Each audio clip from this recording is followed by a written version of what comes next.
Bismillahirrahmanirrahim. Assalamualaikum warahmatullahi wabarakatuh.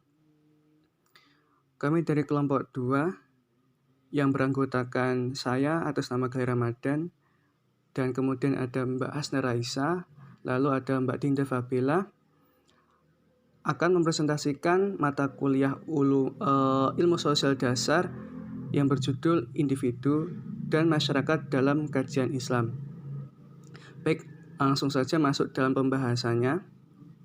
Studi Islam atau yang lebih familiar disebut kajian Islam, dalam secara bahasanya dapat dinyatakan sebagai kajian tentang hal-hal yang berkaitan dengan keislaman, atau bisa dinyatakan sebagai usaha untuk mempelajari hal-hal yang berhubungan dengan agama Islam.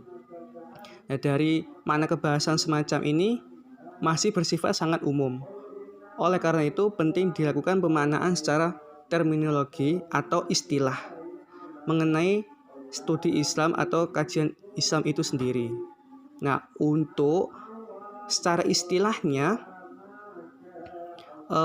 kajian Islam ini adalah kajian yang secara sistematis dan terpadu untuk mengetahui, memahami, dan menganalisis secara mendalam hal-hal yang berkaitan dengan agama Islam, baik yang menyangkut sumber-sumber ajaran Islam, pokok-pokok ajaran Islam, sejarahnya, maupun realitas pelaksanaannya dalam kehidupan individu dan bermasyarakat. Sementara itu, pendapat dari Muhaimin, Abdul Mujid, dan Muzakir bahwa studi Islam ini merupakan usaha sadar dan sistematis untuk mengetahui dan memahami serta membahas secara mendalam tentang sebuah seluk-beluk atau hal-hal yang berhubungan dengan agama Islam, baik berhubungan dengan ajarannya ataupun sejarah ataupun praktek-praktek pelaksanaannya secara nyata dalam kehidupan sehari-hari. Dari beberapa penjelasan di atas, bahwa kita bisa ambil kesimpulan studi Islam atau kajian Islam ini adalah suatu usaha yang membahas agama Islam, baik mengenai ajaran-ajaran idealnya, elaborasi teoritis, serta aplikasi praksisnya, agar diperoleh sebuah pemahaman yang benar tentang agama Islam tersebut, untuk kemudian dapat diamalkan di kehidupan sehari-harinya. Nah, sebelum masuk dalam pembahasan selanjutnya mengenai intinya itu tentang individu dan masyarakat dalam studi Islam atau kajian Islam, alangkah lebih baik dulu kita mengetahui tentang sebuah permasalahan tentang keseimbangan antara kepentingan individu dan masyarakat. Hal ini perlu dibahas agar nanti kita mengetahui tentang hukum mengenai seorang individu itu harus bagaimana. Begitupun juga dalam bermasyarakat, agar semoga keseimbangan kepentingan individu dan masyarakat ini tidak terjadi di kita dan masyarakat kita. Jadi yang permasalahan pertama itu tentang hubungan individu dan masyarakat yang mengenai tentang teori. Dalam pandangan ilmuwan barat, kepentingan dari individu dan masyarakat ini ada dua. Pertama, kapitalis dan sosialis. Yang pertama kapitalis ini adalah teori yang menyatakan tentang kepentingan individu dapat mengalahkan kepentingan masyarakat. Jadi teori ini adalah teori yang membebaskan seorang individu untuk melakukan apa saja dalam mencapai sebuah kesuksesannya, meskipun dengan cara harus merugikan orang lain. Kemudian ada Selanjutnya, C. Individu dalam hukum Islam. Salah satu keistimewaan agama Islam adalah dari tujuan utamanya yang berpotensi pada kesejahteraan manusia. Ringkasnya, hukum Islam adalah hukum kemanusiaan insaniyah. Hukum Islam adalah hukum yang memberikan perhatian yang penuh terhadap kepentingan manusia, memelihara segala yang berhubungan dengan manusia, baik mengenai diri, mengenai ruh, akal, akidah, fikih, usaha, pahala, dan siksa, baik segala perorangan maupun selaku anggota masyarakat, baik mengenai anak, istrinya, harta kekayaannya, ataupun keutamaan dan sebagainya, dan tidak dapat dihitung dan dihilangkan yang berkaitan dengan manusia sebelum dijadikan sebagai akhir zaman.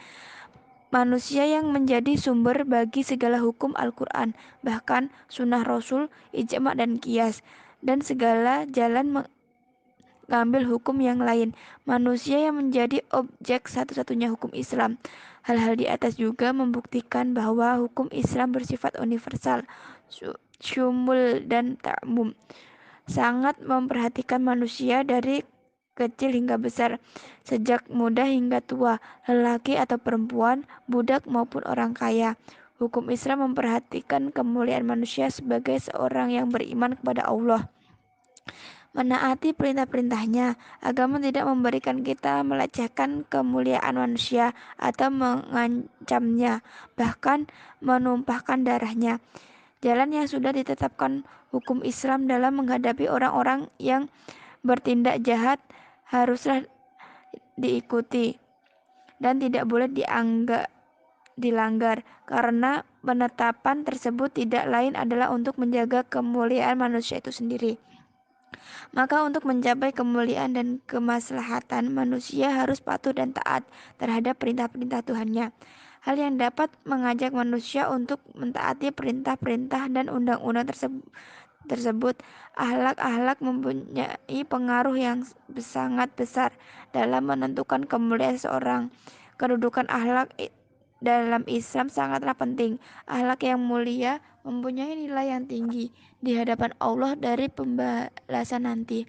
Oleh karena itu, barang siapa yang membawa akhlak yang baik, maka pada hari kiamat ia akan menjadi orang-orang berbahagia sebagaimana Rasulullah bersabda.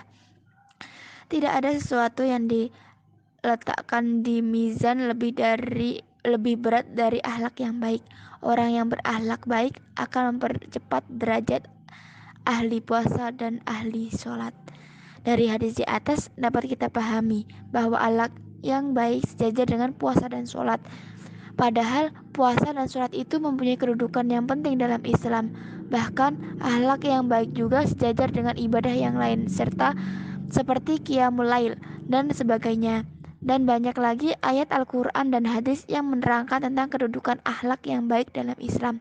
Selain itu, langkah-langkah pertama yang diambil Rasulullah dalam membina sebuah umat adalah membangun akhlak yang baik, sehingga setelah itu bisa terbentuk sebuah masyarakat yang baik, khairul ummah, karena di dalamnya terdapat orang-orang yang bermulia. Di antara sifat-sifat akhlak mulia secara umum ada 3 hal, yaitu keimanan kepada Allah, amar ma'ruf, memerintah kepada kebaikan, dan nahi mungkar, mencegah kemungkaran. Keimanan kepada Allah akan mendorong manusia untuk beramal soleh. Amar ma'ruf adalah cinta kepada kebaikan, sedangkan nahi mungkar menanggulangi keburukan atau menyempitkan jalan bagi tumbuh dan berkembangnya keburukan. 3 hal ini merupakan puncak dari akhlak yang baik. Beberapa kepentingan pribadi lain yang secara khusus diatur oleh syariat untuk mencapai akhlak yang mulia dan menjadi individu yang baik adalah sebagai berikut. Yang pertama, syariah mengatur ibadah hanya kepada Allah saja, dan konsekuensi logis dari pelaksanaan ibadah itu adalah penghormatan terhadap hak-hak dan pelaksanaan kewajiban dan efeknya dalam jiwa manusia dalam bentuk cinta, kebaikan, dan kecintaan kepada sama manusia. Kedua, aturan-aturan etika yang terdiri atas kewajiban untuk berperilaku dengan baik dan meninggalkan keburukan serta mengikuti al-mashhum Rasulullah. Ketiga, aturan syariah yang khusus mengatur tentang pemikiran serta yang berkaitan dengan bentuk hak-hak, kewajiban dan syarat-syarat.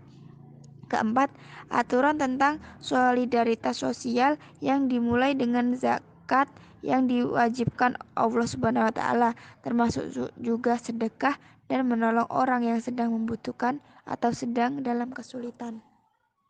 D. Mengutamakan kepentingan individu dalam bidang ibadah. Sholat yang kita lakukan bukan hanya merupakan gerak olahraga yang kita lakukan 5 kali sehari semalam.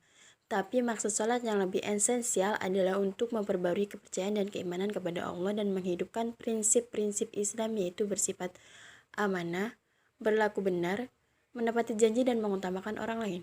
Esensi puasa bukan hanya menahan diri dan haus dan lapar. Tetapi lebih dari itu, puasa menunjukkan kemuliaan perangai, mendidik jiwa, membiasakan manusia mengalahkan hawa nafsu dan mengendalikan kecenderungannya, supaya sanggup mengatasi dorongan hati kepada perbuatan salah dan melatih kesabaran. Begitu pula ibadah-ibadah dalam Islam lainnya, mempunyai hikmah dan makna tersendiri dan mempunyai pengaruh terhadap rohani yang nantinya akan mempengaruhi fisiknya juga. Dari penjelasan di atas, dapat kita pahami bahwa manfaat ibadah kembalinya ke individu muslim itu sendiri, bukan kepada orang lain. Maka dari itu, perintah ibadah ditunjukkan kepada masing-masing individu manusia, bukan kolektif. Adapun ibadah yang dilakukan secara kolektif tidak diperintahkan sebagai hal yang wajib, melainkan sunnah, dan mempunyai nilai plus dalam ibadah itu sendiri. Maka dapat dikatakan di sini bahwa ibadah adalah tanggung jawab setiap individu manusia. Salah satu kaidah fikih menyatakan, mengutamakan orang lain dalam hal ibadah hukumnya makruh, karena melimpahkan ibadah kepada orang lain merupakan tindakan yang kurang adab atau kurang sopan kepada Allah. Selanjutnya, kembali kepada makna ibadah itu sendiri, yang masuk dalam bidang irasional yang tidak dibuka pintu ijtihad di dalamnya. Sehingga manusia sebagai hambanya diharuskan tunduk dalam melaksanakan perintahnya. Masyarakat dalam hukum Islam. Syariah seperti yang dijelaskan sebelumnya sangat cermat dan teliti dan dalam mengatur antara kebutuhan individu dan kepentingan masyarakat. Sehingga dalam Islam tidak ada kelompok masyarakat yang mendapatkan bagian yang lebih dengan mengorbankan kelompok yang lain. Dalam hal ini, hukum Islam mengatur kehidupan manusia dari urutan kelompok terkecil yaitu individu, kemudian keluarga, masyarakat, negara, dan umat. Hukum Islam mengatur individu muslim menjadi sosok bagian masyarakat yang menghormati hak asasi manusia. Meskipun terhadap orang yang berbeda agama, beberapa karakteristik masyarakat yang baik menurut hukum Islam adalah sebagai berikut. Yang pertama, masyarakat yang moderat, seimbang dan mempunyai keteguhan. Kemoderatan yaitu berdiri di antara sikap kelebihan dan kekurangan antara individualisme yang mutlak mengorbankan masyarakat dan sosialisme mutlak yang mengorbankan individu. Sebaliknya, Islam menyeimbangkan antara kepentingan individual dan kepentingan sosial, serta mencegah sesuatu yang mengancam individu dan mengancam masyarakat. Sehingga dapat dikatakan bahwa masyarakat Islam itu adalah masyarakat yang seimbang yang mempunyai sikap menengah yang mutlak antara dua kondisi. Masyarakat Islam juga mempunyai keteguhan untuk selalu mengambil jalan yang lurus dan benar, agar tidak menyimpang dari ketentuan yang sudah ada. 2. Persamaan dalam masalah hak-hak dan kewajiban manusia. Hak-hak adalah hak-hak individu dengan individu lainnya dan seluruh masyarakat. Demikian dengan kewajiban, yaitu kewajiban individu terhadap Rabb-nya, diri sendiri, individu lainnya, dan kepada seluruh masyarakat. Dalam hal ini juga hak masyarakat atas individu dan kewajiban masyarakat terhadap individu. Ketika persamaan di atas dapat tercapai, maka pada saat itulah kehidupan kemanusiaan lebih mampu memberikan kemuliaan dan penghargaan yang seharusnya diberikan kepada manusia. 3. Pergantian kepemimpinan dalam Islam diberikan kepada orang yang mempunyai kemampuan untuk memimpin. Kekuasaan dalam masyarakat Islam diberikan secara bergiliran kepada mereka yang mampu. Tidak boleh dimonopoli oleh seorang pengusaha, kemudian kekuasaan tersebut diturunkan ke anak cucunya, serta tidak juga dimonopoli dengan nama, agama, kelompok, dan sebagainya, karena konsep dasarnya, kekuasaan itu dipangku oleh individu yang telah mencukupi syarat-syarat untuk mengembangkan jabatan tersebut.